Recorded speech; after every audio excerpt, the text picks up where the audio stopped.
Nurses at the D.C.'s George Washington University Hospital are unionizing with the D.C. Nurses Association, which is affiliated with NNU. Which side are you on? Which side are you on?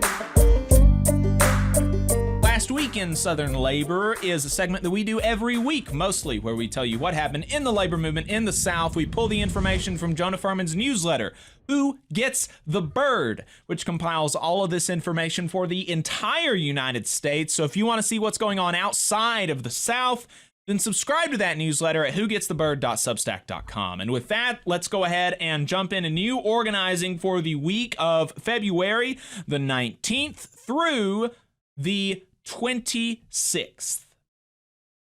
62 clerical workers subcontracted by Amentum to the Department of State in Sterling, Virginia, are unionizing with Operating Engineers Local 99.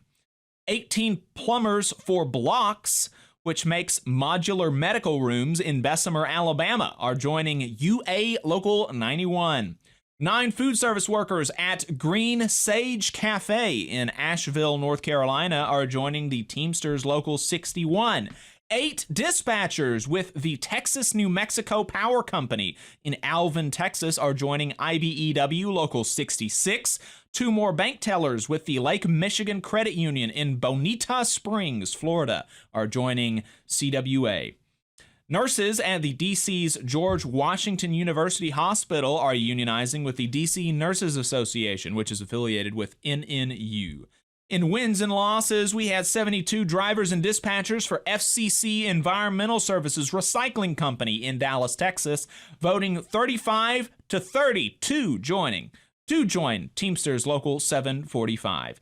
29 ballet dancers at the Texas Ballet Theater in Fort Worth, Texas, voted 20 to 6 to join the American Guild of Musical Artists.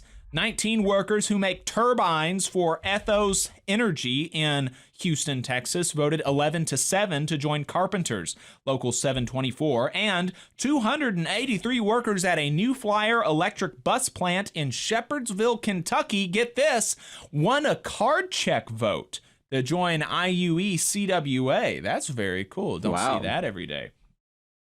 In strikes and bargaining, the Warrior Met strike has ended. Last week, the UMWA offered to end the strike by having hundreds of miners return to work in Brookwood, Alabama, without a contract. That offer has now been accepted by the company, and Kim Kelly, who has been nearly synonymous with the strike in terms of press coverage, has the postmortem in The Nation.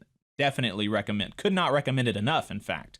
ATU Local 689 is contesting Loudoun County, Virginia's position that the county cannot fine operator Keolis for failure to provide services during the now quite long strike of 170 some odd workers. It really kind of boggles the mind that the private operator of public transportation still gets paid by the public while it fails to operate said transit, doesn't it? CWA has announced a new tentative agreement covering 7,000 AT&T mobility workers and some number of DirecTV workers across 9 southeastern states, including Alabama, both in the union's District 3. We're going to be having more on that later, probably this week, maybe next. AFGE released a statement on their push to maintain telework from a climate angle last week. The union and other white-collar workers, especially in the public sector, has had rolling fights agency by agency to maintain pandemic-era telework policies, especially as workers have relocated and otherwise made lifestyle adjustments. In internal union politics, the ballot count in the UAW election runoff to determine the first ever directly elected president of the union started at 9 a.m. on Wednesday and will probably have a good sense of the outcome by the next week. Turnout is up by about 40% from the first round, with the final number of ballots probably going to land just a little north of 140,000 of 1 million mailed. The vote count comes almost 6 years after the first charges were brought in the Chrysler corruption scandal that triggered a Department of Justice consent decree that triggered a referendum on direct elections that triggered the union's first ever membership-wide direct leadership elections. In the final days of the ballots being mailed back and before a potential Caterpillar strike, the International Executive Board voted to increase strike pay to $500 a week, which had been a hugely contentious fight in the union's convention last summer.